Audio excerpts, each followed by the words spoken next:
Okay, so we just hit that point where you break the glass in case of emergency. It's finally happening. Hasbro just dropped the bomb, and this week we got insane news about the future of Dungeons & Dragons. Now, this news is important because it is going to have true impact on you, and it's going to change the games that you and I and millions of others play. Things will truly never be the same, and it all seems to confirm leaks that have come out of Hasbro about Dungeons & Dragons, and it is really worrying the community. So, what's going on? Well, Hasbro just held their big quarterly earnings call where they do a powwow with all their investors. And then the investors get to ask questions of Chris Cox, head of the evil galactic empire, Hasbro. Questions like, how dare you? And, really? In my salad bowl? Also, like money-related questions about Dungeons & Dragons stuff too, I guess. Now, this earnings call was particularly nasty compared to previous ones because there's a lot going on in the economy right now. A lot. There's the new Trump tariffs, potential global recession,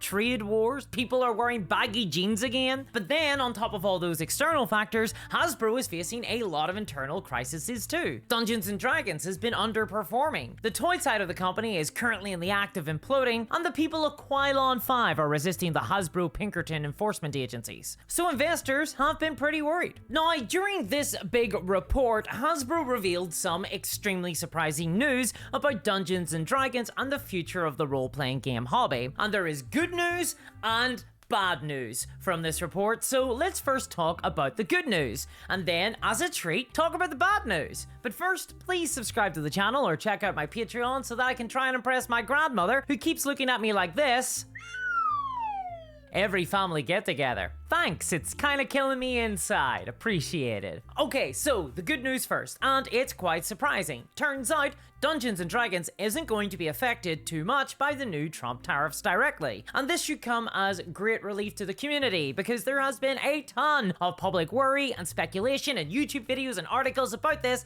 all in the D&D community. And all that worry and anxiety makes sense. After all, the USA is almost certainly the biggest market for D&D, and it will be most affected by tariffs because presumably all the D&D books are printed and bound in Chinese factories, and therefore Hasbro will need to pay the new import fees on them. After all, how else do you explain the notoriously poor quality and binding of Dungeons & Dragons books? Well, at this earnings call, Chris Cox actually revealed that the books are made in the old USA, so the low quality is just Hasbro. Oh good. But that means the company should be able to avoid any import taxes on D&D books, so hopefully that means Dungeons & Dragons has a little bit of resilience going forward into the uncertain future. Unfortunately though, the D&D starter set boxes are made in China, which kinda blows because it means the new starter set for the new edition of D&D, that frankly should have been out already, is probably gonna get a major price increase, meaning that new players will be less enticed to buy it. Bummer. But still, overall, that's the good news. And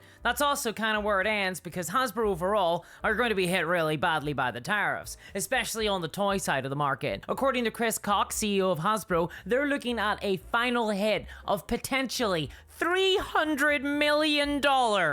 That's a lot of moolah to lose. Things are actually so bad that Hasbro have compared the current situation to the 2008 Great Recession, which, you know, famously, not a great time. That was one of the once-in-a-lifetime events that I got to live through. I think it was the third one? No. The third one was 9/11. Can never forget it. Comes right after the second one, which was the airing of Jerry Anderson's Space Precinct. Definitely an anchor point in time. Anyway, as a result, Hasbro have warned that the situation will likely result in mass firings and price increases across the board for the company. So we're probably gonna see a bunch of people get fired just before Christmas, like in 2023, which, you know, not great. And no doubt the problems of Hasbro's toy division will also be visited upon D&D and the rest of the Hasbro product umbrellas sooner or later, as the company will likely try to spread the pain out. So we're probably still going to see price increases on Dungeons & Dragons regardless of where the books are made, and those prices will never ever go down again regardless of whether or not things get better, because they never go down, do they? So Hasbro is looking like it might be in for a tough time, and D&D might be getting hit hit badly,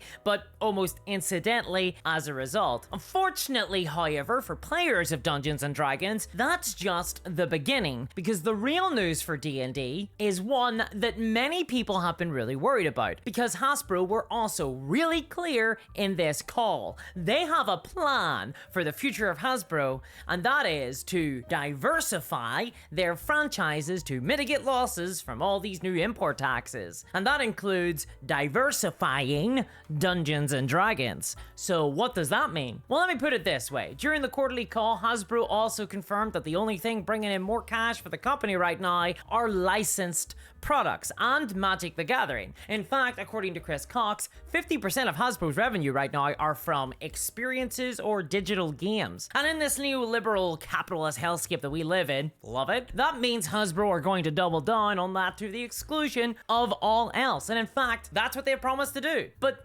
unfortunately, that's just the beginning, because leaks have also come out of Hasbro about the future of Dungeons & Dragons and why it's going to be changing for the worse, and it will never be the same again. Just like your credit score when some creepy online weirdo like me gets access to all your data.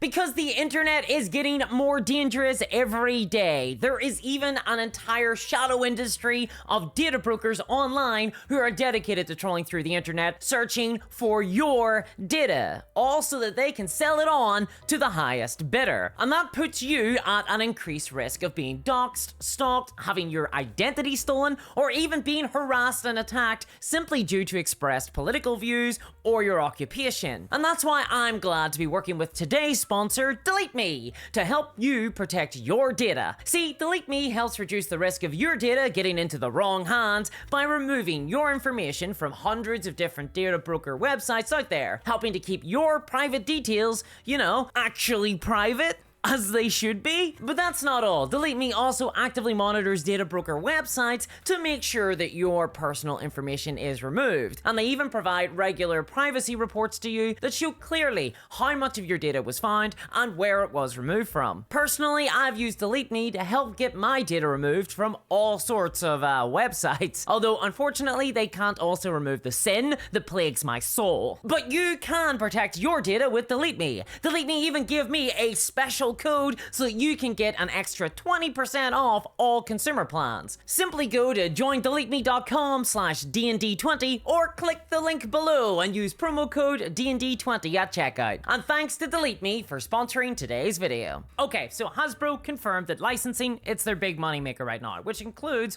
outputting licensed products like video games with Hasbro owned IP, but also, curiously, incorporating other company brands into their existing products. Like, for example, the licensed Final Fantasy card set for Magic the Gathering. You know, the one that just blew up as the best selling of all time and has made Hasbro a ton of cash recently. Now, that's where this intersects really dangerously for Dungeons & Dragons and has a lot of people worried, because the new D&D 2024 books have not sold particularly well. I mean, I don't like to say it, but to be frank, D&D is looking rougher than a candid paparazzi picture of Ben Affleck right now. Smoke through the pen, Ben.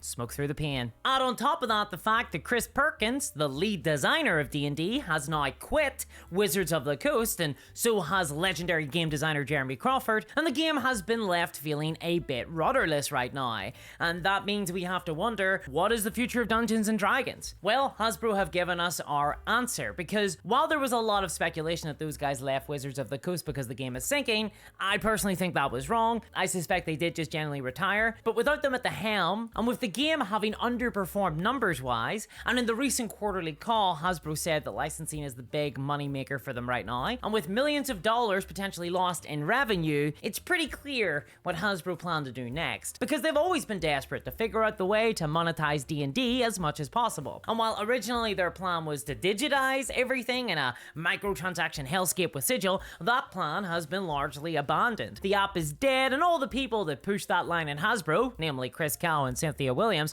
are now gone from the company. Instead, Hasbro have pivoted, and now we are in the new D&D era. Yeah, new D&D era. And for a moment, it looked like this new era of D&D would be focused on games again. You know, the classic formula: create great content for the game and sell it to players. Normal business. That would have been awesome. Unfortunately, this call This report suggests otherwise, because Hasbro executives' current obsession with licensing means that we're probably going into a new D&D licensing era, one where the game could be abandoned, where instead of future books and products being focused on Dungeons & Dragons, we'll instead watch our role-playing game look more and more like modern Magic the Gathering, with thousands of Fortnite-style licensing deals. Because if you don't know, Magic the Gathering, the extremely lucrative card game from Wizards of the Coast that is pretty much single-handedly propping up Hasbro right now, is currently, as of time of recording, inundated with a crisis of licensed sets. To the extent that this year, half of the Magic the Gathering sets will be based on third-party licenses like Spider-Man and Final Fantasy, and it is causing a ton of drama in the TCG community. And in this earnings call, Chris Cox said this, quote, "It's very clear to us that Universes Beyond as a strategy has increased the active install base of Magic players. Final Fantasy will be the best-selling set of all time on day one.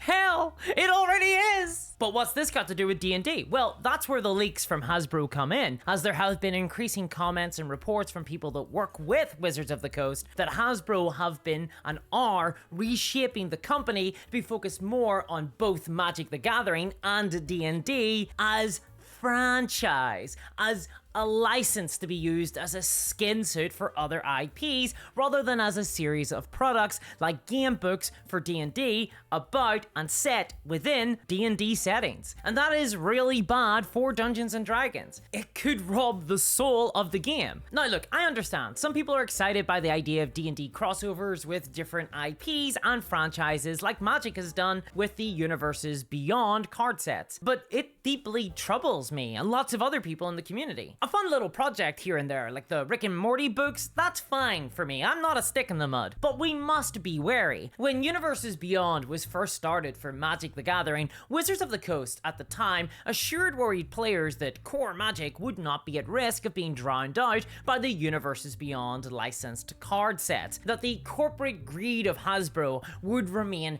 checked in favor of the integrity of the game, that there would never be too many Universes Beyond sets, that the game's core identity would be upheld. And yet here we are, a few years later, where 50% of the Magic the Gathering primary sets are Universes Beyond crossovers, where the licensed products are extortionately marked up compared to standard games, and where the card sets that aren't licensed products are increasingly neglected and superficially designed. And that's all because Hasbro want to pump the product for all it's worth. Wizards of the Coast have broken their core promise in record time for Magic the Gathering and its player base. And Dungeons & Dragons and its player base will be treated no differently. If anything, it will probably be treated worse, because the game has always struggled to bring in the amount of cash that Hasbro want, and to some extent I imagine they resent that. In fact, we probably won't even get a promise before we're betrayed and D&D loses its identity. An identity that has been so hard won, but also been part of and shaped so much of broader culture. Oh look, I don't want to get wanky here, but Hasbro have never appreciated just how important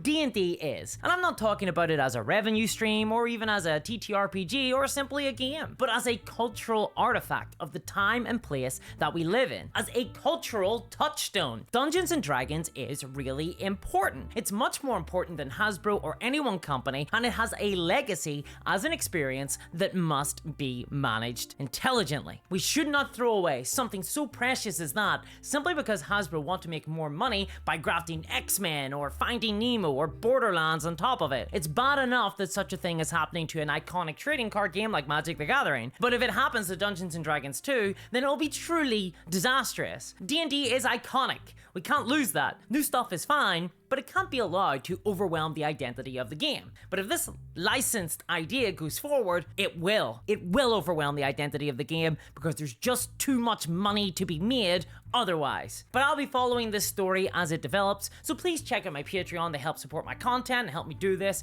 for a living, as I've been increasingly getting demonetized by YouTube and ads are paying less than ever, to the extent that I'm currently at risk of having to stay in one of those big Victorian rooms where everyone sleeps over a rope. Fun fact, even less comfortable than you might think. I just want to sleep horizontally again, people. You'll get ad-free content, extra videos, live streams, a cool community, and even free games. So check it out at patreon.com/discourseminis. And a big thanks to my patrons, especially CryptoKev, and I'll catch y'all next time. Bye-bye.